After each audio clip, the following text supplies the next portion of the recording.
Welcome to Boy Time Podcast. We're gonna get litty time, yeah. Oh, it's your Boy Time Podcast. Coming in with the slam dunk of a theme song. Hi ho ho, it's me, Peter Weir, back at it again with a new episode of the Boy Time Podcast. As always, I'm joined by Babby. Yep. Just Babby.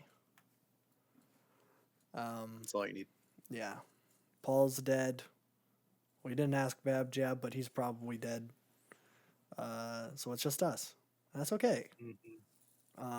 We have a pretty slow week in terms of news stuff, but we got a discussion-heavy podcast, methinks. I saw a couple movies. We finished Twin Peaks: The Return, so we'll be talking about that. We actually just finished that like 5 minutes ago. So if we sound emotionally drained, that is why. We're hot off the presses of that. And then I have some gaming stuff. Normal, you know. So what do we want to start off with? I don't know. I have nothing, so you're leading this train. Oh. All right. Let's start off with something a little bit lighter. Because I saw the new Disney film, Encanto, and I want to talk about it a little bit. Not a whole lot. Because honestly, I don't have a whole lot to say. But this is the new Disney film, right off the heels of Raya and the Last Dragon, which I think is probably Disney's best looking movie. I don't think this beats it. This one's a little bit more cartoony. I think they were going for more of a Pixar feel than Raya and the Last Dragon, which was more like realistic. Raya and the Last Dragon is definitely the soul of Disney movies, which is weird to be making that comparison since they're both Disney movies, but one is made by a better studio. This new movie is going back to the Disney roots of musical. I think the last one was Frozen 2, and then the last good one was Moana. Time to head back into true form. The music was composed by Lin-Manuel Miranda. So that's kind of why I was interested in it. It looked like Coco with Lin-Manuel Miranda music. And Lin-Manuel Miranda did a couple songs in Moana. And I think that for the most part, I think that movie has a pretty decent soundtrack. I like the Dwayne "The Rock" Johnson song. I think the Lin-Manuel Miranda song is like it's the one where they're, it's like the history of the village, like sailing, and it's like they're all on this big boat. Oh, yeah. It's kind of like in the beginning of the movie. Yeah. Yeah. That's the Lin-Manuel Miranda song, and then Disney saw that, and they're like, you know what? You're going to get a whole movie. So I think every song in this movie is composed by him. The score is not. They got a composer to do the score, but all of the main soundtracky songs were Lin-Manuel Miranda, the music. And for the most part, they were pretty good. I don't know. It's kind of hard to gauge like how good the music is when like a lot of the lyrics were like storytelling beats, which isn't like super normal in a Disney movie, which I guess maybe I'm thinking too much of like Disney Renaissance movies where they're just like little breaks.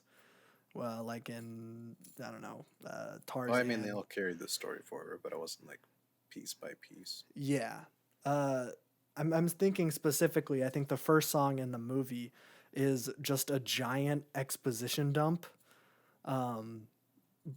right after another exposition dump, which I guess is the point of the start of the movie.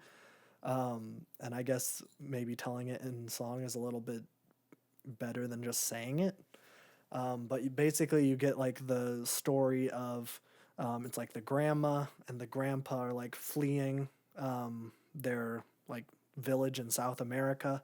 I don't think it's like, we don't know exactly when this is set, but they have like phonographs and stuff. So it's, you know, like right around the time where all of Latin America was doing these like violent revolutions and stuff. So they're fleeing their village. They're like under attack, and the grandpa like essentially sacrifices himself so that the other like refugees can make it out.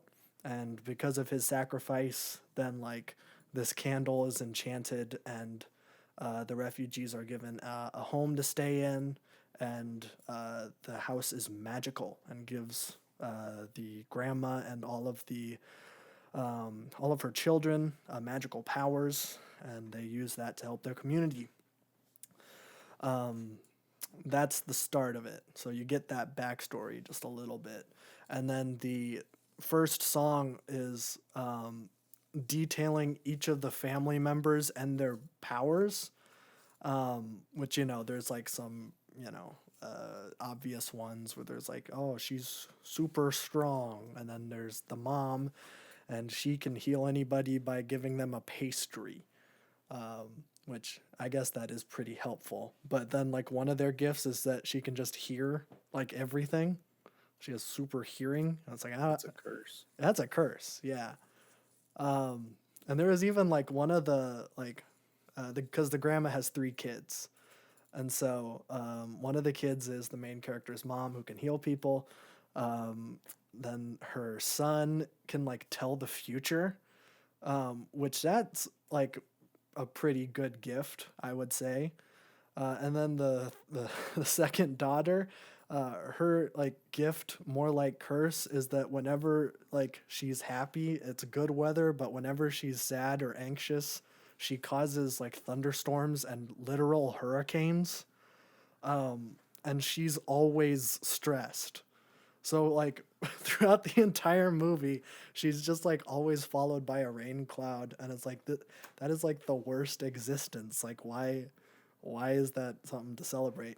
And Sounds like a paradox. I know, like, well, What if most you're of them, anxious about the bad weather, but then you're just anxious yeah, because that's of that, and then that's it's just a that is that's basically her whole arc.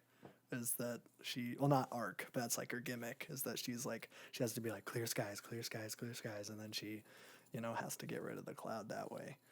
But it seems like almost everybody like has a gift, but like essentially it's like a double-edged sword. I think that's kind of the thing, because the son who like tells the future, everyone like blames him for what he tells. Like, for example, like one of the people in the town has a fish, and then the son is like, "Oh, your fish is gonna die on this day," and then the fish dies on that day, and then they're like, "Yo, why did you kill my fish? Because you said it was gonna die on this day, you like basically set it in stone." And he's like, "I'm just reading what I'm getting here." So he eventually like leaves the town, and everybody hates him. Like, you can't even say his name in the town, and everyone starts freaking out if you do. Except for the mom. The mom has like a normal gift, and everybody loves her. But yeah, it was pretty good. In terms of like, I don't want to get too much into it. Gonna not spoil anything. I will say that this one felt a lot like Soul in that it is too short, surprisingly. Like I was waiting for each of the characters to kind of get their like moment where they like deal with their issues, because everybody has issues in this movie. And we only get like a close up on 2 of the siblings, when there's like I don't know, 3 or 4 other characters that are just kind of left unresolved, and then there's a big climax, and then they just talk it out, and then it's like, okay, so it just ends way too fast, which I guess is fine. It's a kids movie. I'm not expecting like a Pixar story here, because they tend to have better pacing. Except I think Soul is the only one that I can think of that's a little bit rushed. And even then, it's just the beginning, because the rest of it is pretty good. But I don't know. I think I give this a 3 out of 5. It's pretty decent. I think Disney's going through some iffy stuff right now because Raya and the Last Dragon was also pretty decent. It was like a fantasy movie, which I don't really. I commend them for trying something with that one, like trying to. It's like, like they were actually trying to make like a Tolkien-esque world, and have everything be kind of lived in. But it, it wasn't a Kung Fu Panda or something where it actually was. Well, that. didn't they just do an Avatar, but not as well? Pretty much. Because they tried to make it like real type stuff. Yeah, that was the thing, is that it was like, it was kind of like a big like Or, like, based globalist off- message yeah. because everyone's so divided, and then they're like, let's bring everyone together. Which I mean isn't a bad message, but it just, I don't know. You kind of need to establish those things. The Lord of the Rings trilogy is like wicked long, but you need it to be wicked long for it to be established. And I think Raya and the Last Dragon was an hour and a half. So like it kind of goes through everything really fast. So that's fine. But like, I don't know. It's not like going to be blowing me away or anything. I think that's why Pixar movies tend to resonate a little bit more with me, just because they usually tend to keep the scale pretty small. You aren't dealing with, intercontinental politics and conflict. It's mostly just, In a children's movie. yeah. You're mostly just dealing with, a certain like emotion or like situation, and then like working through that, like with small amounts of characters. Even if you have some side characters, if like I'm thinking of Inside Out specifically, even that's not my favorite Pixar movie. I think I've only seen it once, but just thinking of the structure of that, you got two main characters, and then you got like the side feelings of like envy and anger and fear. And then you also have like these side characters of the actual girl and what she's going through. But the main story is joy and sorrow. I don't know. I haven't seen that movie in forever. But it's like just working out those characters, emotions and conflicts and stuff. And that's what I really kind of jive with. But that's pretty much the same for all of their movies. Just a small amount of main characters. Raya and the Last Dragon has like 5 or 6. And Kanto, there's one main character, but the whole family is like very involved, and there's like 13 or 14 members, and it gets kind of hard to follow, especially with the runtime this short. Like, not everybody's powers are treated equal. It doesn't take rocket science to understand that this chick is super strong, but when it comes to like the like nitty gritty of what it takes to predict the future and how that like physically manifests itself, you kind of need something to set that up. And they tried to do that with a musical number, but it was mostly just people complaining about how he sucks and everybody hates him. Yeah, I don't know. It was pretty decent. The music was probably the best part, but I wasn't really feeling the music especially. I think my favorite song was "We Don't Talk About Bruno," the song that I was just talking about. That one was pretty cool. I think my least favorite was the opening one because it is just exposition, and it's just this chick trying to like, I don't remember if she was rapping. There's one where she is rapping, and I think that one was pretty cool, but because it's Lin-Manuel Miranda and he can do that. But yeah, I don't know. Check it out if you are into animation. That's pretty much why I go see these every time, just because I like looking at pretty things, and this one doesn't really disappoint. It looks a little bit more plasticky than something else. It looks like a mix of Disney and Illumination, which isn't a bad thing, because it doesn't feel rushed or anything like that. I'm just saying that Illumination tends to, be bad. So maybe that's a bad comparison.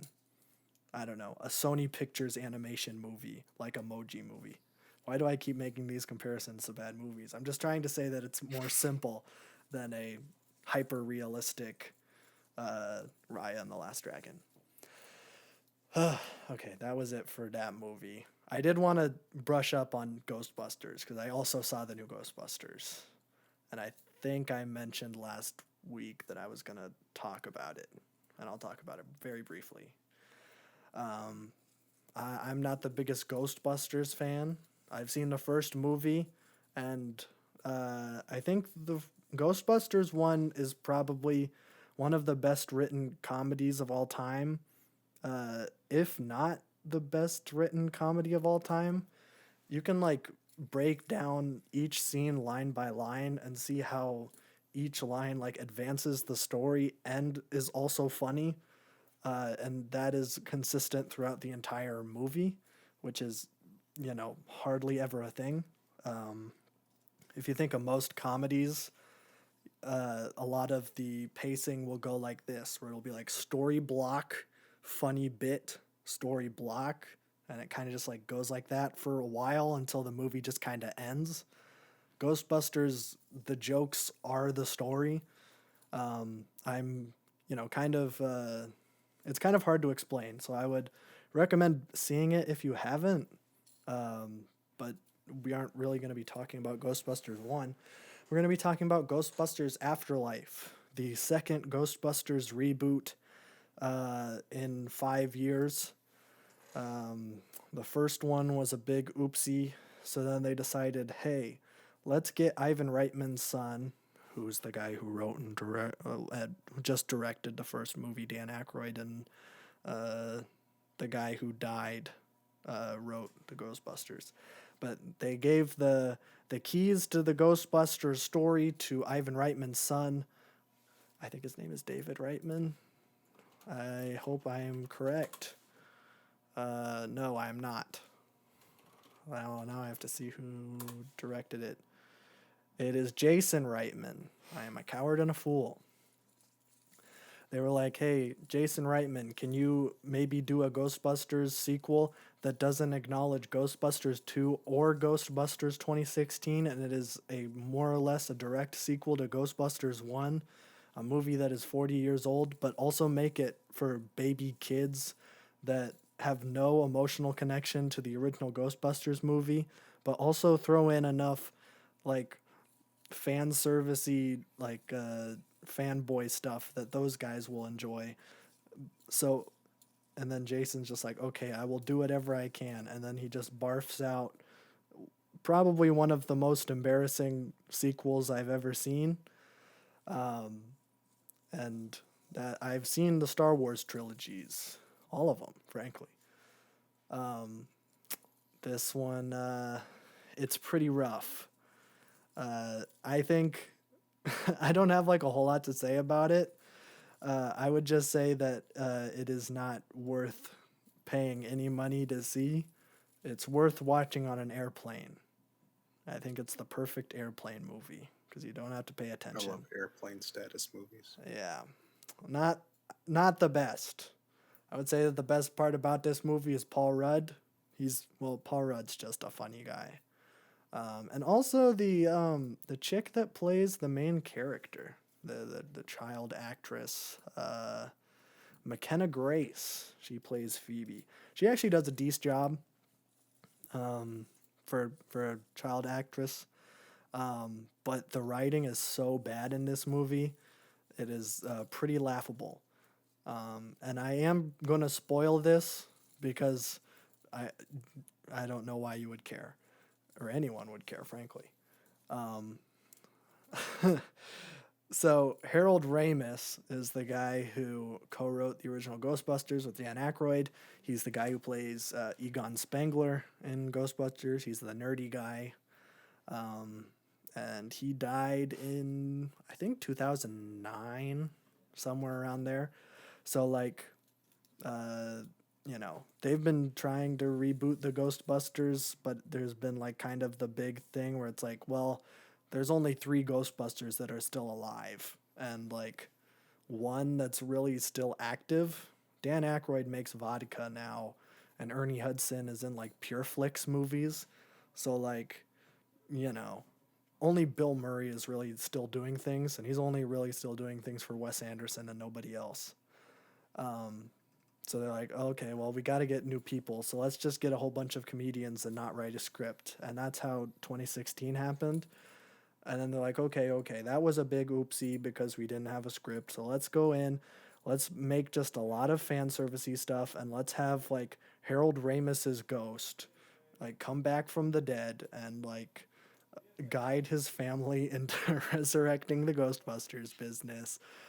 Which, if you know anything about Harold Ramis, he would have hated that. He was like, let me pull up this guy's discography, because he was all against like the establishment in Hollywood and stuff. Like he did Animal House, like National Lampoon's Vacation. He was in like Caddyshack. So a lot of like classic comedies, but all of those are kind of like poking fun at like, you know, I haven't seen Caddyshack, but I'm familiar with Animal House. It's pretty anti like consumerism and stuff like that. So having his likeness just like spray painted on a ghost, I think he probably is rolling over in his grave seeing his metaphorical ghost on screen. It's pretty rough. And I think it was essentially especially rough because like his ghost shows up at the end, and then the original Ghostbusters show up at the end, and then they're like, "We're so sorry, Egon, that we didn't love you more." And then he's like, "Yep, I'm Harold Ramis." It's pretty embarrassing for everyone involved, except Bill Murray. Bill Murray, you can keep cashing those checks. I know that's the only reason you're here. I don't think he cares about Ghostbusters. Well, period. So yeah, don't go see that. See Encanto if you care, or if you like music and animation. I would say do not see Ghostbusters unless it is the only selection on your American Airlines flight.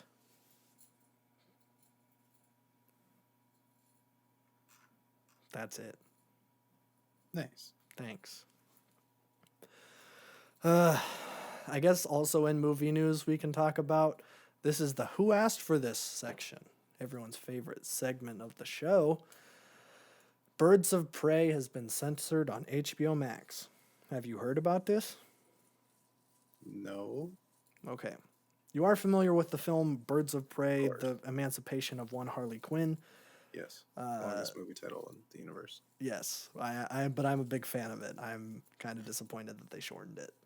That wasn't the reason that your movie wasn't selling well. Yeah, so they finally put it on HBO Max, and they censored it to be PG-13. A lot of people are pointing out kind of the hypocrisy of this, where you have movies like Deadpool, which are also raunchy superhero movies, but that one's not censored. But the one that has a full cast of female superheroes / villains, that's the one that gets censored to PG-13, and it's pretty laughable. I've seen some of the scenes that have been censored. There is a moment there's like at a nightclub, Harley Quinn is like, she's like surrounded by a group of women, and like she has her tongue out and she's given 2 middle fingers, and they thought, no, we cannot have a woman give a middle finger. What we'll do is we'll have her stick her tongue out, and then we're going to superimpose another finger next to it, so it looks like she's giving 2 peace signs. Mm-hmm. That's what they got there. Classic. That's a classic one. That one's probably not as noticeable. I'm pretty sure, I haven't seen the movie, but there is a character that I think she's wearing a shirt that says "I shaved my pussy," and like I shaved my pussy for this, and it's in like cartoon like font. Cooper Black. I think it might be actually in Cooper Black. But they, instead of like censoring it or like doing a reshoot or something, they like blurred it out, but you can still read it. But like what they do with brand advertisements that they don't want to give money. Yes, exactly. So like just on the middle of this chick's shirt is just a giant like blur just over pussy. So you can still figure it out because it Why says not just make the shirt white? It's easier to superimpose the white T-shirt than it is I the- have no that's idea. interesting. So I've seen some people say that this was an accident. I don't know how you accidentally do this. I think what they're thinking is that maybe they were going to have two versions on HBO Max, a clean version and then the explicit version, and they accidentally uploaded the clean version first. I have no idea. That is possible because HBO Max is kind of a dumpster fire when it comes to, well, everything, except for selection. Besides for selection. Selection, they've gotten spades, but Yeah. they accidentally released like Tom and Jerry, like I don't know, was it Space Jam? They released like It was Space Jam a couple days early, I think. yeah, they just tend to do weirdo stuff like that. So it is likely, or not likely, but it is possible that this is all just a big goof or accident. Either way, I would say please upload the explicit version. I'm not going to see it, but I think just ethically, you kind of need to have the explicit version if you're going to have the clean version on there. You got to have the Snyder cut if you're going to have The Schneider cut. the Joss Whedon Birds of Prey film. So that's it for movie news. Do we want to talk about Twin Peaks right now? I don't know what else you have, but we can do this. I just had some gaming stuff of like stuff I'm playing. Whatever. Let's talk about Twin Peaks. Okay. So, I believe we talked about Twin Peaks very briefly 2 weeks ago. Voicing my distaste for the show. That was like up until episode 7. I think. 6 or 7, something like that. Very early in the show's runtime. I think for the most part, that stays. That being said, I did enjoy the last few episodes significantly more than I did the beginning. I think I did predict that, like, you could condense this whole show into like 8 or 9 episodes and still have it feel like a complete. Yeah, you could do a limited series and have it feel the same. Yeah. Probably. This show is wasting my time for half of it, confusing me with 25, and then actually delivering on promises for like another 25. It feels weird and disjointed. I feel like that all the people who wanted Twin Peaks to come back, I think David Lynch heard that and was like, I'm just gonna do me. I don't care. Which Good is for him. It's good for him. I'm glad he does the artsy stuff. But oh boy, did I not need 18 episodes of David Lynch artsy stuff. What did you think? I enjoyed it a lot more after that podcast where we talked about it. I think the show's quality like skyrocketed after that point, It did. which was kind of expected. It was a halfway point, and there was like a very cut and dry halfway point. Yeah. I think there are points where it reached the original series, but obviously it's not going to. Yeah. But it did feel like Twin Peaks in the second half, at least. The first half didn't feel like it because they took a very long time establishing things. It took a very long time. Yeah. Yes, but you get very beautiful arrangement. I forgot what episode it was. That took a really long time explaining one crucial thing and made sure you knew what it was. Was it the black and white part? Yeah. Yeah. I don't remember what entire episode that sequence is. was really, really sick. I enjoyed that one, yeah.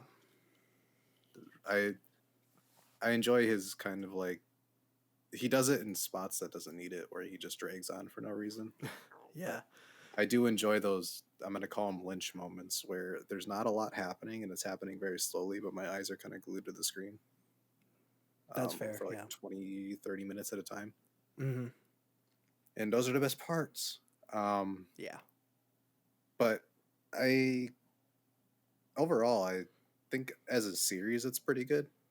The Return is definitely a like a weird step to close the series out, even though it was intentionally made that way. Yeah. Um, Well, I still kind of get the whole gist of it, but again, it's very long. It's very meditative.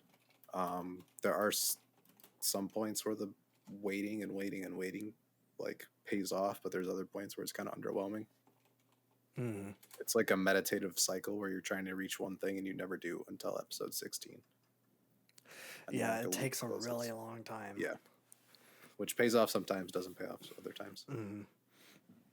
I just felt like the show, it sets up a lot of things in the original show that are kind of intentionally left like up to, the viewer's interpretation, where it's like, what is the Dark Lodge or Black Lodge? Like, what is, like, what is this supposed to represent? Because there is, there's always this double meaning with Lynch's stuff where it's like, there's this story going on in the foreground, but in the background, this is all some, like, what he's trying to really say is going on.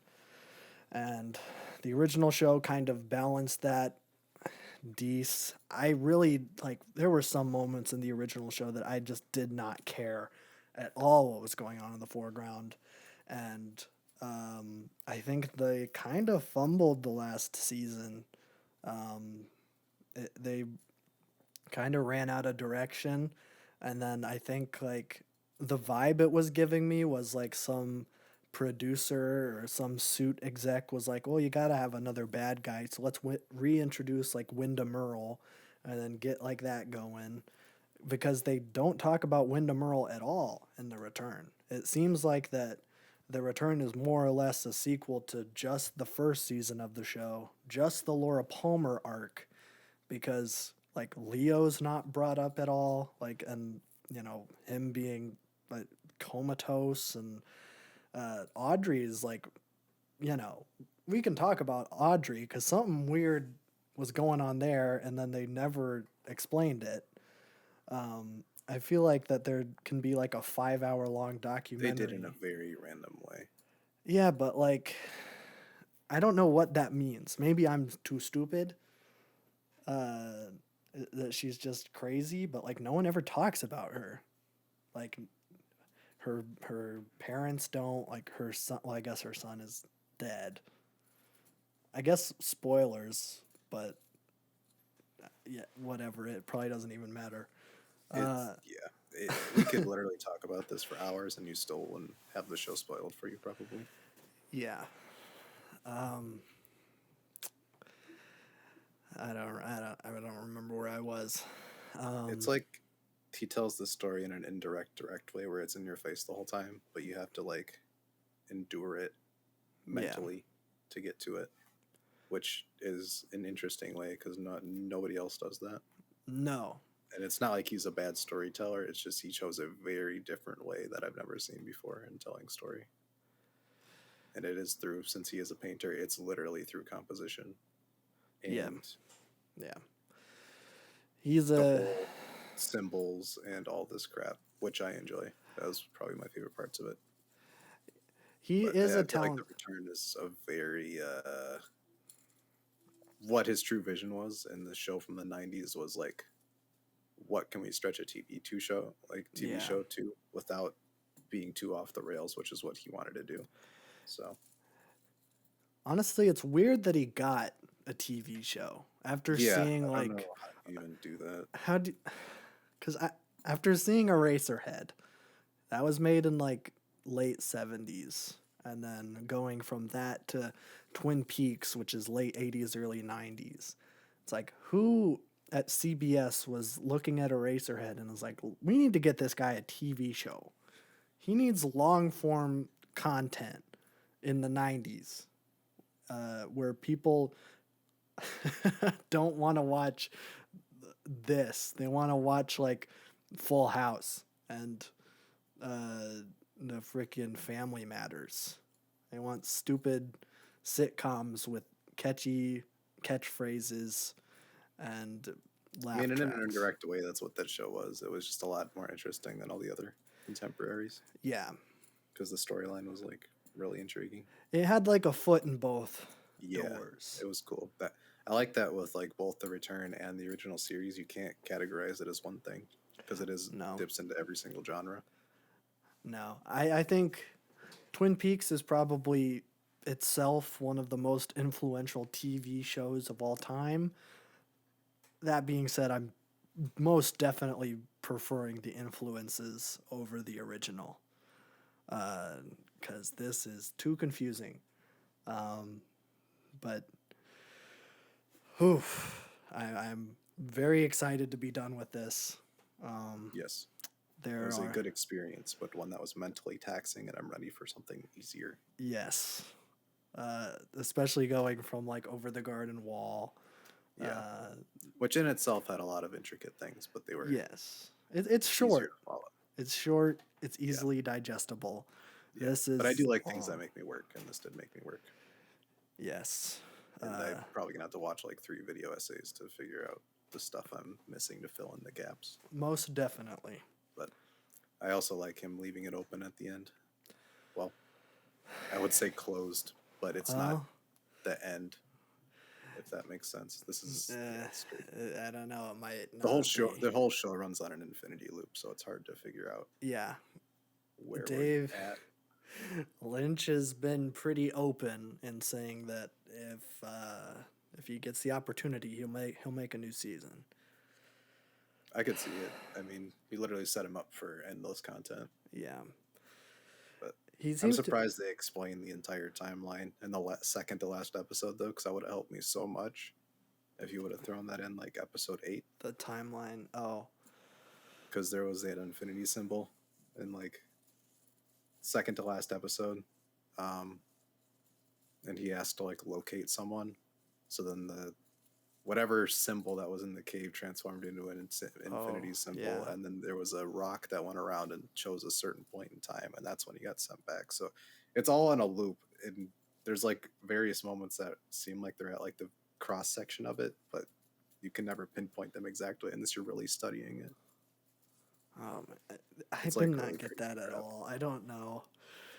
This is like the difference, like major difference in how we consume art. Just me and you, because like it's the same way with music and, just and now TV shows too, where I feel like we, I need that I need good writing, and stuff like that. I need it to be very open. I think this is well written. It's just very in like- in a roundabout way, yes, but I don't Yeah. think I think in terms of like the long game writing, I think it's pretty solid in terms of world building and stuff like that. The moment to moment writing left me like flabbergasted. it was borderline comedy, and I loved it.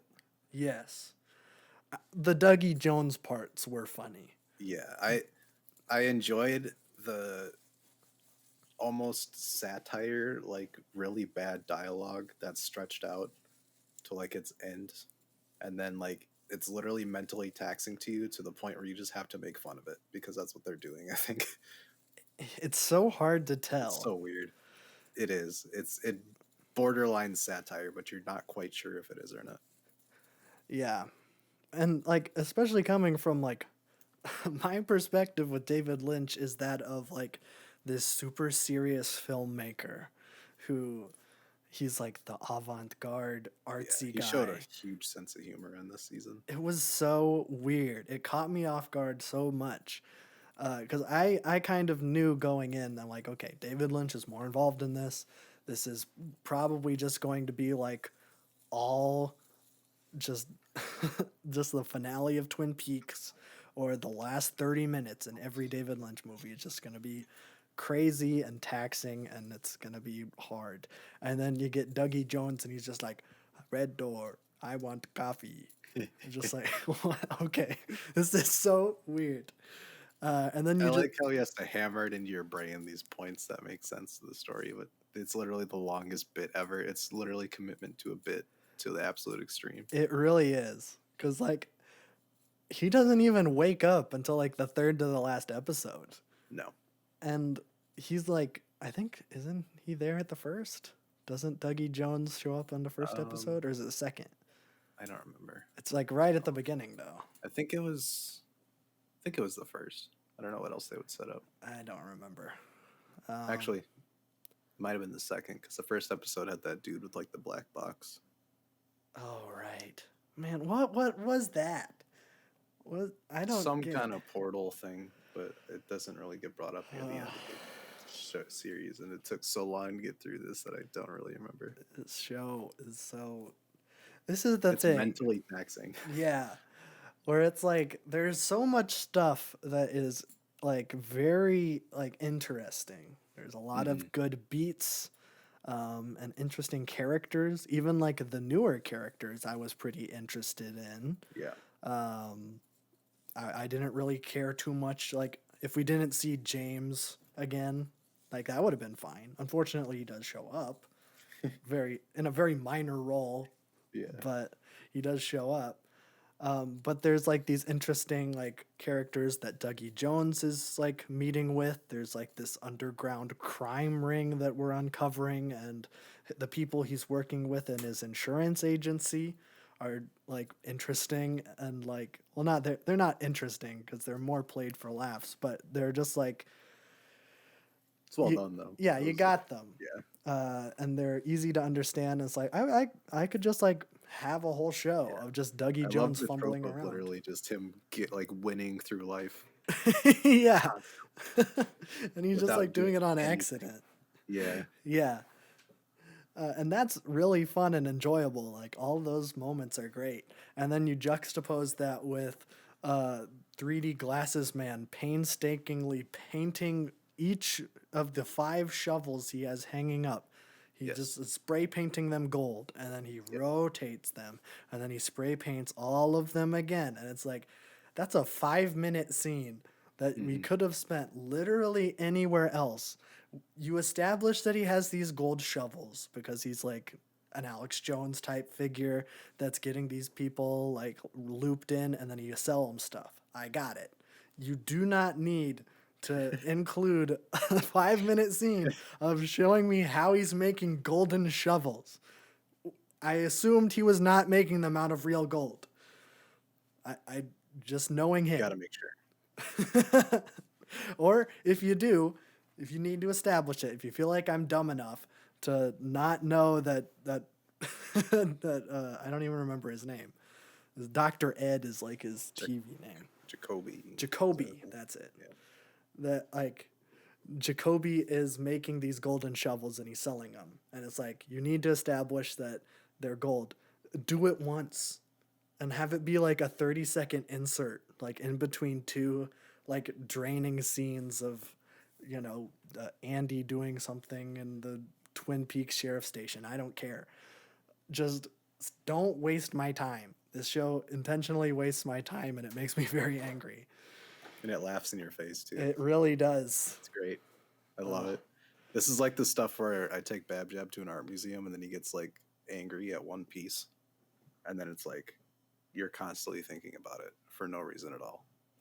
Like something irked you about it. And it's like that kind of stuff, because I know Lynch is a painter and that's what I base most of the work on.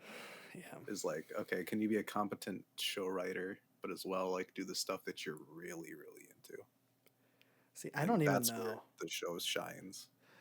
But it's all these little like motivic things that are hidden in like plain sight, which make it really cool. But at the same time, this story is jumbled and confusing. If you're looking at it from a show writing perspective, it's like, this is not how you write a show. No. Or how you want to carry one out. But I like the modern art approach of literally making fun of the viewer constantly. That stuff always gets me. Like, yeah, let's have 5 minutes of painting shovels, or let's have this Dougie Jones bit go for 13 episodes. Which actually got me attached to the character because that's the whole story arc was really funny, and the gangster guys are really funny. Yeah, it was so weird that like the gangsters were like, I need to kill Dougie Jones. And then then Dougie Jones gives them the check. And then they're like, oh, I'm going to like give your son a gym set and give him a car. And then when you go into hospital, I'm going to give everyone finger sandwiches and go back to your house. And the only thing that triggered like the return of Cooper was him shocking himself with a fork in an outlet. That's literally the only reason why that happened. Which, So like, it's like why? Why did 13 he do episodes, that? and that exact moment is the only reason that happened. Yeah, I So would. It it's would. so bundled and so jumbled, but they explain dreams a lot, and the whole show feels like a dream. And I think Yeah, that was kind of intentional. It's like these really like because everything felt normal but slightly off, and that's how a lot of dreams can come off. So I think yeah. the whole show was built around that concept. It was really strange. That's what all of his stuff feels like. Yeah, I mean, Eraserhead. I don't want to talk too much about Eraserhead because it really is not really something that I have the authority to speak on. Uh, but like everything is like, it feels like I'm watching like a Clockwork Orange or something, where hmm it's like slightly dystopian, but also kind of recognizable. Where there's like everyday household items that are like really close to being what I know, but they're like really weird and they have like yeah, human body parts and like like the pan handles are like fingers and it's like oh, this is so weird, like why is everything like that? And then there's the baby, but that's the whole thing. yeah. It's It's so very, very good image painting, but it's also very confusing. yes. And you have to view the show very differently than I would view literally any other show. Yes. um I don't know. I think like I would probably give I don't know, the show is like such a um all over the place. I don't even know what I would rate it, especially I since feel we're like you so have to rate fresh. the main series, the movie, and the return all separately. Okay. I feel like Yeah. I'll rate the main series. Hmm. The main series I have a lot of problems with, but I think the problems I have with it are kind of outshined by good characters and great actors. Mhm. So I think I'd probably give the main series a 7. I'll give the movie uh, a 8 or 9. The movie is probably the best part of It's this really whole good. thing.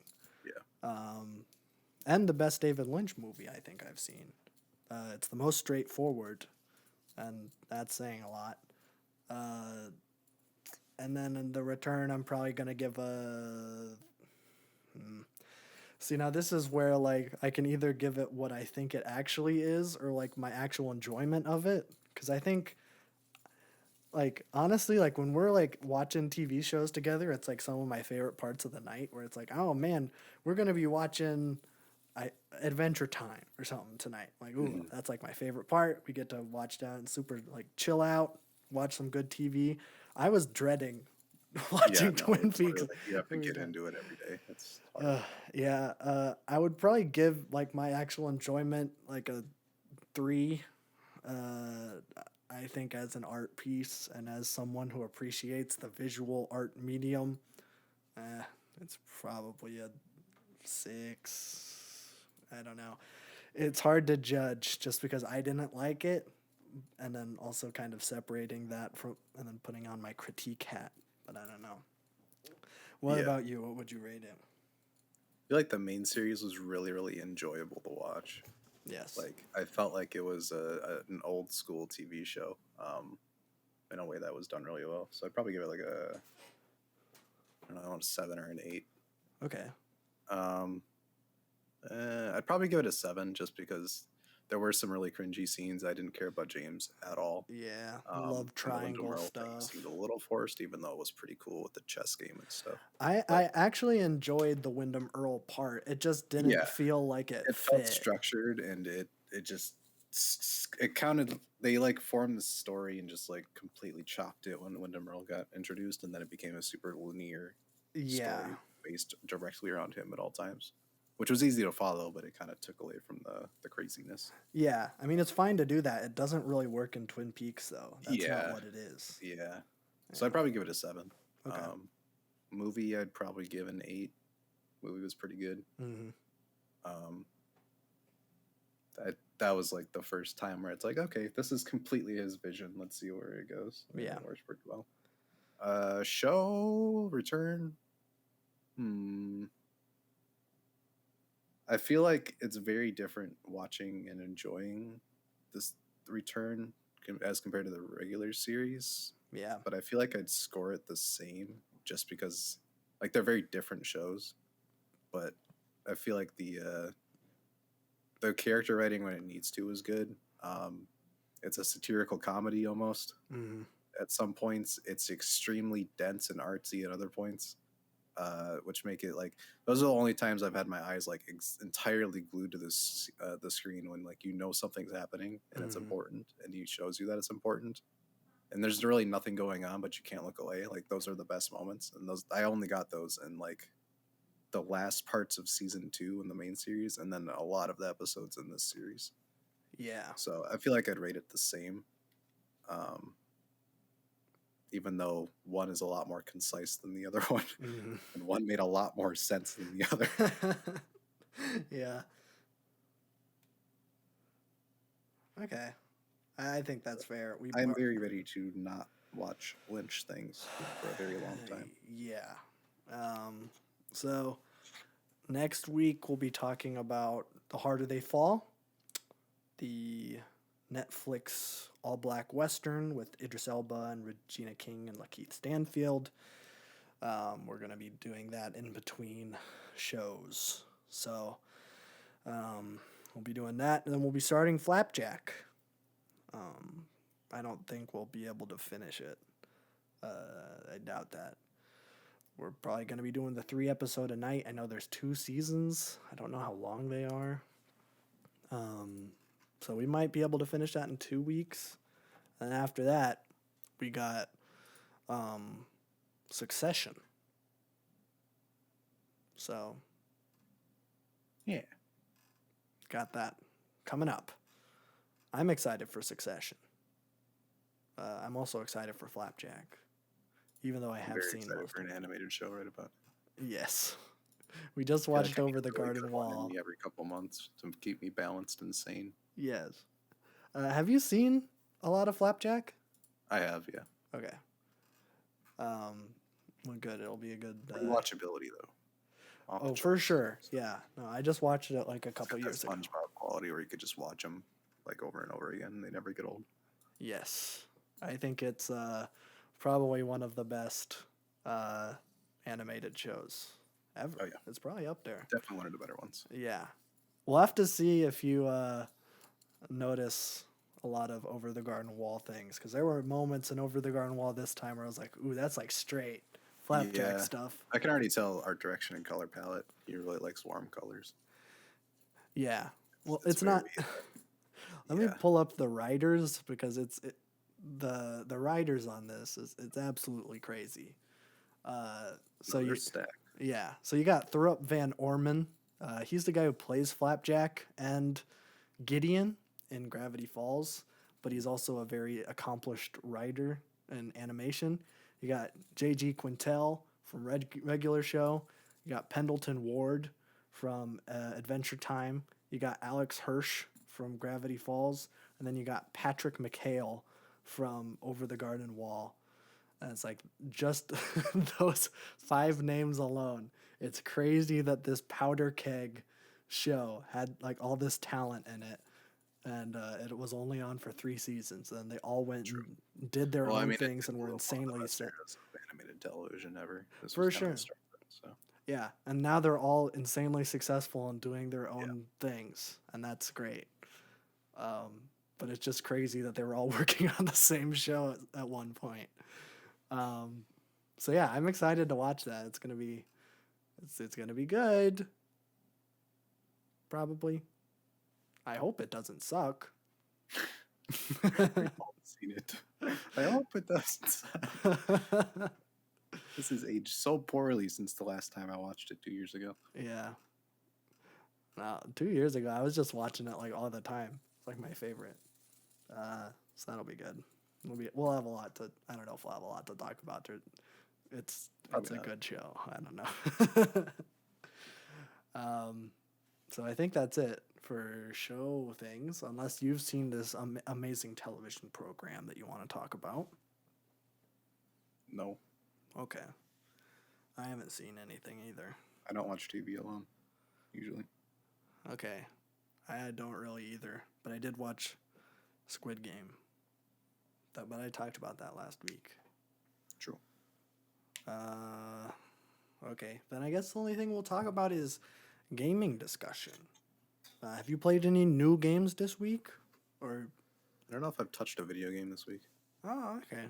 Except Well, for besides Rocket Rocket League, Yeah, besides Rocket League.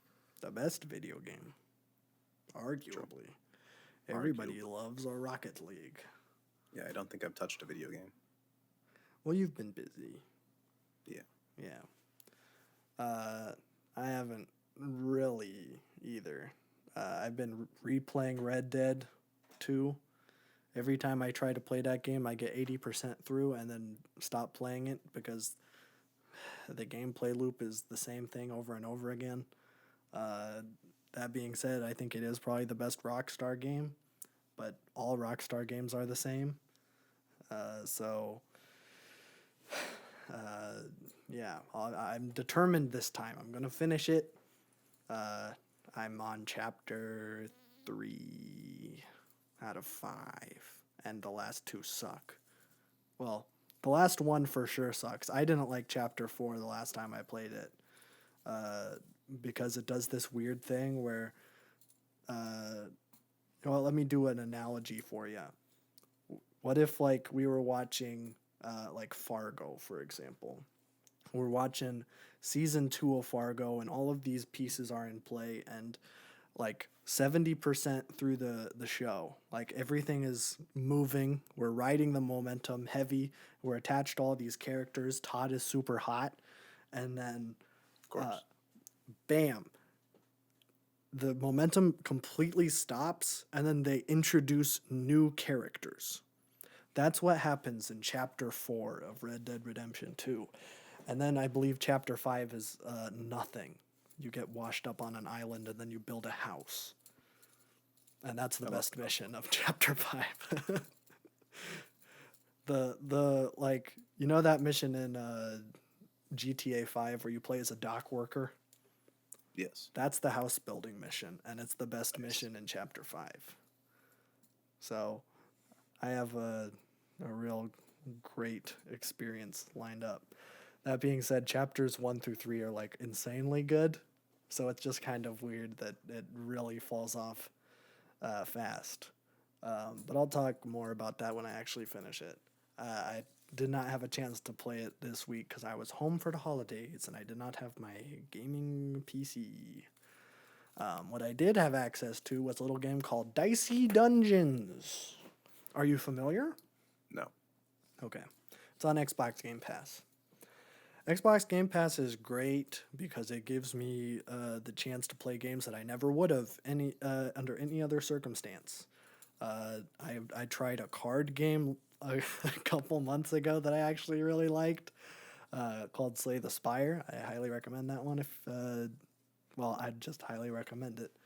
It doesn't really matter what your background is. And then Dicey Dungeons, I took another chance on it because it was like a roguelike strategy game where you have to roll dice. That sounds lame. Not really. It's pretty good. Like, there's like 5 characters, and each of the characters are like, they have such a unique play style to it. It isn't just like rolling dice. Well, it is rolling dice, but rolling dice is sometimes a very minor part of what you're doing. It is like other like deck builder roguelikes where you gotta like assemble a deck, and over the course of the game you'll be acquiring new cards, and sometimes cards like you need to roll a 2 to do this move, or you need to roll an even number to do X amount of damage or something. Sometimes it's stuff like that, but then you also got like characters like the robot or something where you don't have like X amount of dice that you roll every round. You actually have to like, it'll roll 1 dice, and then you can't roll over like an 11. So you got to keep like, you press your luck, and then if you roll over an 11, boop, all your cards are like disappeared, and then you can't do anything. I love gambling. It's a lot of gambling. It's mainly luck based, which, you know, there's a fair bit of strategy, but also what you roll is entirely up to RNG. So I don't know if it's like the best ever, but I think character design, the enemies are like really well animated, and I think like the dialogue, even though it is a very minor part of the game, sometimes you kill an enemy and then they say something to you, and those tend to be very funny, which I think comedy in gaming is not usually very good. Well, When used well. yes. The thing is that it is hardly ever used well. Yeah, gamers aren't funny. They are not funny. That is something that I have learned. This game is pretty funny, though. It kind of reminds me of Undertale's humor. So I don't really throw that around lightly because Undertale's has some of the best comedy in the game industry. But each of the characters have a lot of personality to them, and that personality is reflected in the kits that they have, where they will fight you. They have the same exact system, but like their cards are labeled different things, and like if you're fighting like a giant, well, that's a bad example because every single slime in every game does poison damage, but like you fight like a super buff snowman guy who's like constantly flexing, he's gonna be like freezing all your dice and stuff. All of these are the worst examples I could have picked, but you gotta believe me, the kits reflect the character designs, and it's really good.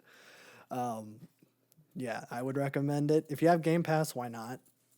It is super lightweight, and you can just pick it up and play, and you know, it's very chill. That's what I was doing while I was home for break, playing some Dicey Dungeons.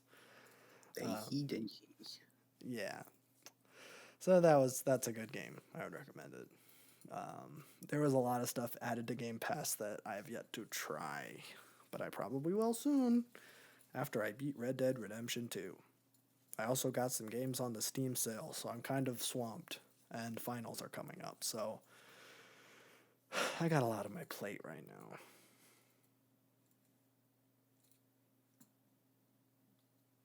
But that's it. That's all I have to say. That's all. That's a good podcast, I'd say.